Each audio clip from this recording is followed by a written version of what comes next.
But the sad reality is we are Browns fans.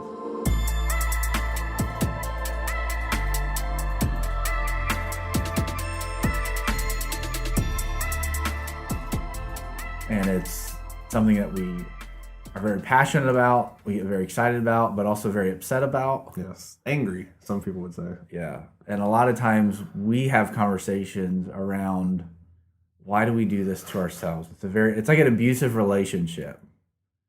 And nobody has been successful in talking us out of it.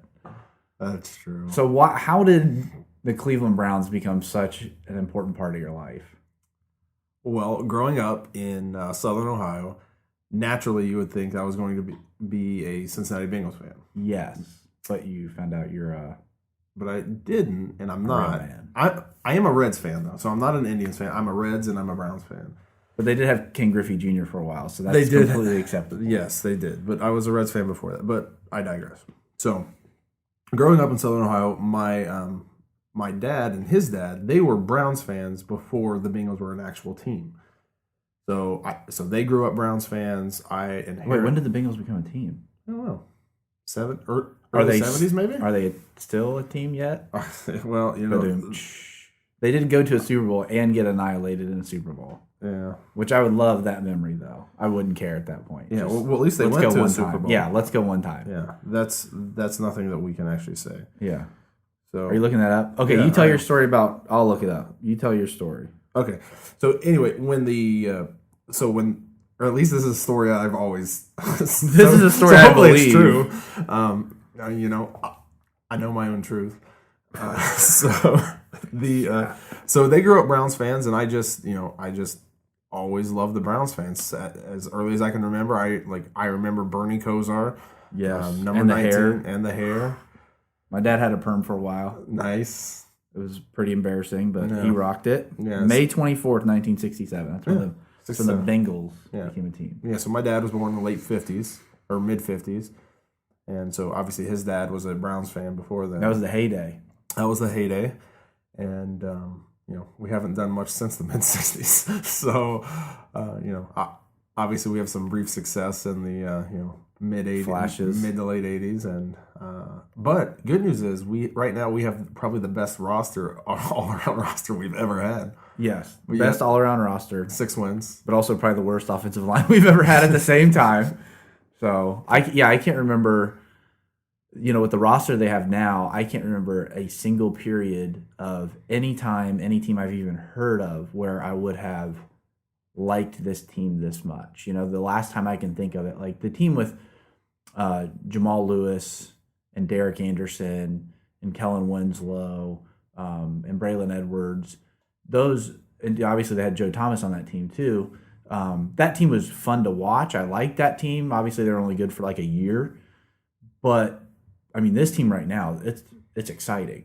Like I didn't buy a single one of their jerseys. Even going back to the late '80s teams, you had your Eric Metcalfs, you had your Eric Turners, you had your Slaughters, your Langhorns, your Kosars, you had Ozzie still finishing up his career, but I think I was too young to really appreciate that. But also at that age, that's when Barry Sanders came on the scene, and if you were born in the early '80s, Barry Sanders was life for a lot of us. It was the Michael Jordan, the Deion Sanders heyday. So for me, having this team, it's a lot of fun for the sheer concept of it's the most dynamic team as far as roster-wise that we've ever had.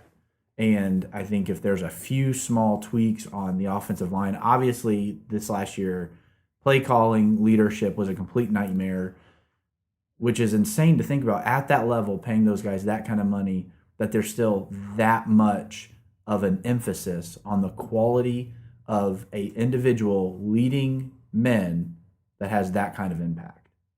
Because there's not a person around that would think, oh, Freddie Kitchens is obviously a 6-10 coach, given all the resources and all the support he could ever want.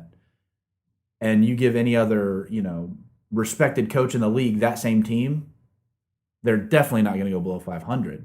They're definitely not going to lose to 2 third-string quarterbacks and one was a 4th string. Duck Hodges and the guy for Denver. I forget who that was. Brandon Allen? Whoever, yeah. I will say this. One of my favorite memories from this past season, because Josh and I go to a bunch of the games, we went to the Dolphins game, and it's Josh Allen, right? No, The Drew Dolphins. Rosen. Josh Rosen. Josh Rosen, that guy, whoever it is. So we're sitting there Jeremy's watching. great with names. I'm great with names. We're sitting there watching warm-ups. And I'm like, and I'm watching Josh Rosen, who is a giant of a man, who has a cannon for an arm. Like, you see him on the field and you're like, oh, that's what an NFL quarterback's supposed to look like.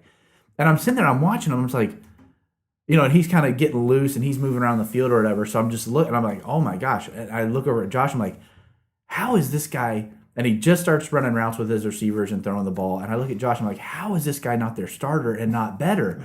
And the second I said that and asked that question, Josh and I are watching him, and his receiver runs the most simple 10-yard out. And Josh Rosen throws that ball to the stands on air in warmups. And I'm like, oh, that's how. He's got crazy eyes, and he's just firing the ball into the stands. It was Adam Gay's eyes. Yeah, yes, exactly. He didn't have his salts, his smelling salts yet, so he was still out of it. Okay, so back to Grandpa was a fan, Dad was a fan, in Portsmouth. Yeah. So just growing up, obviously, you're just naturally, you're probably just a fan of the things that that your dad's a fan of, and you just like those things. And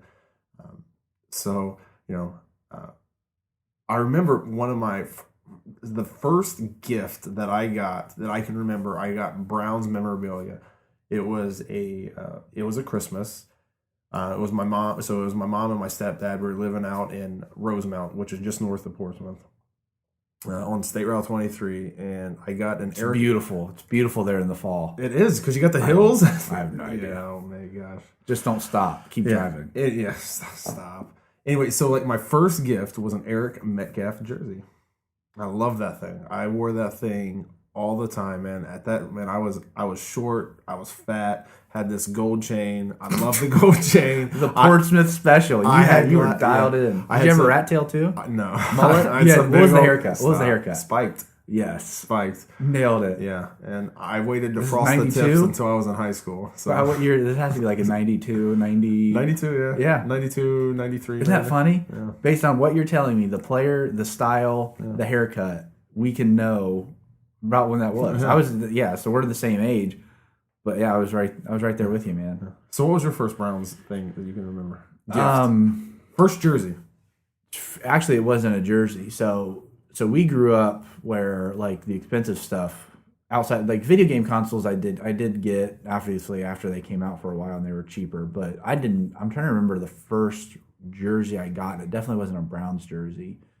But the first Browns memory, hard outside of Dad screaming his head off at the TV and me not understanding what was going on, he would always yell, "Burn it." So I remember Eric Metcalf would break free and he would leap off the couch and go, "Burn it, burn it!" And he sounded angry, but he was happy. He was like pumped up. "Burn it, yeah, baby!" To this day I can hear it and I can see it, and we would just crack up. Like my mom, my sister, and I, we would just laugh about it.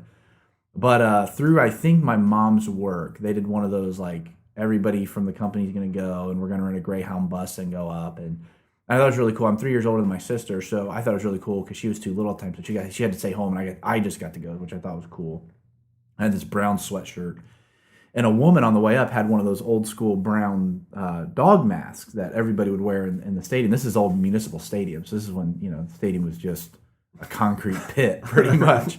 This is when, there's a chain link fence literally 5 yards behind the end zone. So if you don't know your football history and you're a fan of any team or any kind of football, look up Municipal Stadium Dog Pound or original Dog Pound. And you look at the level of security today that's around players and what goes on, it amazes you that it was literally just a chain link fence, like 5 yards behind the end zone.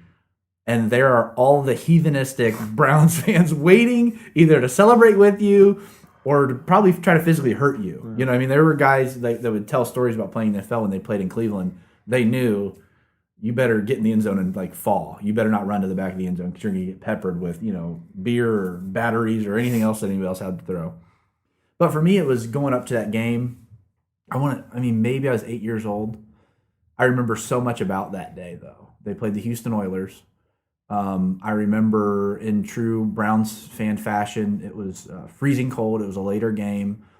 There was a drunk man with his shirt off screaming obscenities that my mom held her hands over my ears so I wouldn't hear the obscenities. And I just watched this man that at the time as an 8-year-old kid, I'm thinking he's a maniac. He's literally a crazy person that's losing his mind. And my mom obviously didn't want to hear, but I could hear the cuss words still. And I thought like it was just a really fun experience. Go through the game. I can't remember who won or whatever. I just remember, we had throwing dog biscuits everywhere. And, I was 8 years old, so I was one of the few kids that made the trip. So all the adults are, making a big deal about me being there and stuff. But I remember walking with my mom and dad, and at 8 years old, your perception of time's off. But I look up at them and I told them, "This is the greatest day of my life." Like, but there's something about that team that so we're close to like the Columbus Blue Jackets. Their fans are not Browns fans. Even in Cleveland, a Cavs fan is not a Browns fan. An Indians fan is not a Browns. Now there are people that can be all three or both or whatever, but there's something about a legit Browns fan that goes beyond comprehension. Absolutely.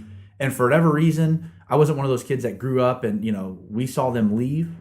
My dad walked around with a pro player Browns jacket that he took a Sharpie to, and he put a big X on the back of it and wrote "betrayed." And he wore it the whole winter after the team left. And it was like I'm like, "Dad, do you have to wear the jacket? Like, it's so embarrassing." But there's something about it that gets into your blood that then causes you to not. I mean, it's like a brotherhood almost. It's the idea of not being a fan or the idea of not caring or leaving that connection. It doesn't make any sense. Yeah. So when they left, we were what? And like I remember watching we were 8th grade, 96? 95, maybe? 95? Yeah, I think you're right. Yeah. So like I remember we were so my mom and dad were divorced. I was in Columbus with my dad every other weekend, and we were watching the game. So like we would watch the games on Sundays, and I remember that this was the last Browns game that was going to be there. They were playing the Bengals, I believe it was, and I was like, okay, we're like everybody knows Browns Bengals are always on TV because obviously there are local teams. They're always on TV, and they did not show that game on TV where we were in Columbus, and I lost my mind. Really? I lost my mind because I didn't get. Was there a game on that you guys watched? We ended up watching the Steelers game. Wow. Yeah. I didn't. That would be interesting. It would be interesting because they knew the fans were going to literally rip the stadium apart, which they did. Yeah. They ripped the stadium apart because it was a municipal stadium. So at that point, part of the reason why Art Modell left was because of the city funding of the team, which was a big part of why everything's called, like they sell the muni lot, why it was municipal stadium and everything like that. But it would be interesting to go back and see what they did with the television coverage to try to avoid, obviously, them knowing how intense of an environment that would be. Yeah. It's interesting, isn't it? NFL history. Yeah. So, but my first Browns game was in the early 90s. It might have been around the same time I got the Metcalf jersey, but it was a preseason game. It was a preseason game. Oh, you poor thing. I know. Well, I didn't know. I was just felt like I got to go to a Browns game. Yeah. But they played the Falcons, and that's when Falcons had Dion. No. And he had Andre Rison. No. Yeah, so that was so like my first NFL game, I got to see Dion and Andre Rison, and the Browns. Like at that point, I don't recall if Bernie was still like I literally remember no one from the Browns team, but I remember Dion watching Dion. Dion was there. And Andre Rison. I was so pumped. And then the Beach Boys had a concert after the fact and fireworks. The Beach Boys. That's how bad the team was. Yeah. Guys, we better bring in the Beach Boys for this preseason game because nobody cares. But you know what? I mean, like thinking about it, kind of in hindsight, them leaving in '95, coming back in '99, did that do anything to your fandom personally? I think ultimately maybe this is one of the differences in being a Browns fan is you realize it can be lost. You think right now about like the Oakland Raiders fans and the Raiders going to Las Vegas. That seems almost criminal. And I think everybody felt the same way here. I remember even being a kid. I think about it right now. If Haslam came in and said, "Okay, we're moving the team to Tennessee or wherever he's from," it feels like it's criminal because it's a publicly supported entity. It's not something that exists on its own, or it has to have the support of local people. It has to have them spending their money and doing all those things. So I think understanding that it can be lost matters a lot to us as Browns fans. Yeah. So we're in it. We're going to be Browns fans. We'll be, even though we don't want to be there, we'll still be there next year. Yeah. Hopefully, Browns fans, tag them in it, comment on this, let us know. This is a big week for us too. How you feel? Yeah, and hopefully we'll have a new head coach soon. Today. Today. Don't let him leave Berea. Don't let Josh leave Berea.